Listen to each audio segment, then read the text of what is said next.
Hi hello അസ്സാം വലൈക്കും. എൻ്റെ ഒരു പുതിയൊരു വീഡിയോയിലേക്ക് എല്ലാവർക്കും സ്വാഗതം. ഞാനിതൊരു നല്ലൊരു മെഴുക്ക് പുരട്ടിയുടെ റെസിപ്പി ആയിട്ടാണ് വന്നിട്ടുള്ളത്.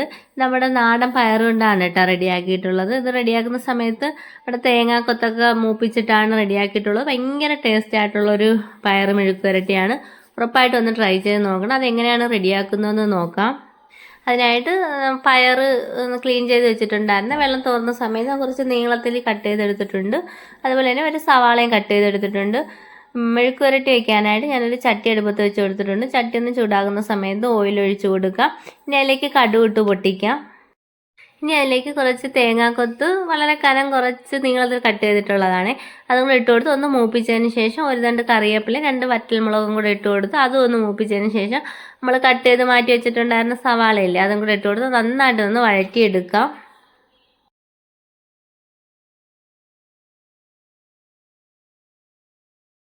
സവാള ഒന്ന് വഴന്നു വരുന്ന സമയത്ത് അതിലേക്ക് ഒരു സ്പൂൺ ചതച്ച മുളകും കൂടെ ഇട്ട് കൊടുത്ത് ഒരിക്കൽ കൂടെ ഒന്ന് വഴറ്റിയെടുക്കുക. ഇനി നമുക്ക് അതിലേക്ക് ഒരു 1/2 സ്പൂണിൻ്റെ അടുത്ത് മഞ്ഞൾപ്പൊടിയും കൂടെ ഇട്ട് കൊടുക്കുക. എന്നിട്ട് നന്നായിട്ടൊന്ന് വഴറ്റിയെടുക്കുക. മഞ്ഞൾപ്പൊടിയുടെ പച്ചമണം മാറി കിട്ടുന്നവരെ ഒന്ന് മിക്സാക്കി കൊടുക്കുക. ഇനി അതിലേക്ക് നമുക്ക് കട്ട് ചെയ്ത് വെച്ചിട്ടുള്ള പയറാണ് ഇട്ട് കൊടുക്കാനുള്ളത്. പയർ ഇട്ട് കൊടുത്തതിന് ശേഷം ആവശ്യത്തിന് ഉപ്പും കൂടി ഇട്ട് കൊടുത്ത് നന്നായിട്ടൊന്ന് മിക്സ് ആക്കിയിട്ട് അടച്ച് വെച്ച് വേവിച്ചെടുക്കാവുന്നതാണ്. ഒത്തിരി എണ്ണയൊക്കെ യൂസ് ചെയ്യാത്തവരാണെന്നുണ്ടെങ്കിൽ 2 സ്പൂൺ വെള്ളം കൂടെ ഒഴിച്ചു കൊടുത്ത് ഇട്ട് നന്നായിട്ടൊന്ന് മിക്സാക്കി അടച്ച് വെച്ച് വേവിച്ചെടുക്കാം. ലാസ്റ്റ് ഇതിൽ 2 സ്പൂൺ തേങ്ങയൊക്കെ ചേർത്താലും ഭയങ്കര ടേസ്റ്റാണ് കേട്ടോ മെഴുക്ക് പുരട്ടി.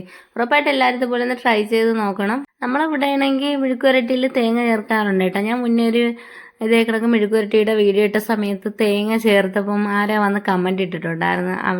അവരുടെ സ്ഥലത്ത് തേങ്ങ ഇടുന്നതിനെല്ലാം തോരൻ എന്നാണ് പറയുന്നത്. അവർ ഉപ്പേരി വയ്ക്കുന്ന സമയത്ത് തേങ്ങ ചേർക്കാറില്ല. പക്ഷേ ഇവിടെ തേങ്ങ ചേർക്കാറുണ്ട് കേട്ടോ. ഈ ക്യാബേജൊക്കെ മെഴുക്ക് പുരട്ടുന്നതിനകത്തൊക്കെ തേങ്ങ ചേർക്കാറുണ്ട്. ഞാൻ വെണ്ടയ്ക്ക് മെഴുക്ക് പുരട്ടുന്നതിനകത്തും തേങ്ങ ചേർത്ത് മെഴുക്ക് പുരട്ടി ഭയങ്കര ടേസ്റ്റാണ് കേട്ടോ. വലിയ കൊഴുപ്പൊന്നുമില്ലാതെ നല്ല ടേസ്റ്റായിരിക്കും വെണ്ടയ്ക്കയിൽ മെഴുക്ക് പുരട്ടി തേങ്ങയിട്ട് മെഴുക്ക് പുരട്ടുന്നതും. എന്തായാലും എല്ലാവരും ഇതുപോലെ ഒന്ന് ട്രൈ ചെയ്ത് നോക്കണം. ഭയങ്കര ടേസ്റ്റുള്ള ഒരു മെഴുക്ക് പുരട്ടിയാണ്. വീഡിയോ ഇഷ്ടമായിട്ടുണ്ടെങ്കിൽ വീഡിയോ ഒന്ന് ഷെയർ ആക്കാനും അതുപോലെ തന്നെ ലൈക്ക് ചെയ്യാനും കമൻറ്റ് ഇടാനും മറക്കരുത്. പുതുതായിട്ടാണ് കൂട്ടുകാർ ആരെങ്കിലും ഉണ്ടെങ്കിൽ പ്ലീസ് ഒന്ന് സബ്സ്ക്രൈബ് ചെയ്ത് സപ്പോർട്ട് ആക്കാൻ മറക്കല്ലേ. ഇൻഷാല്ലാ മറ്റൊരു വീഡിയോയിൽ കാണാം. ബൈ.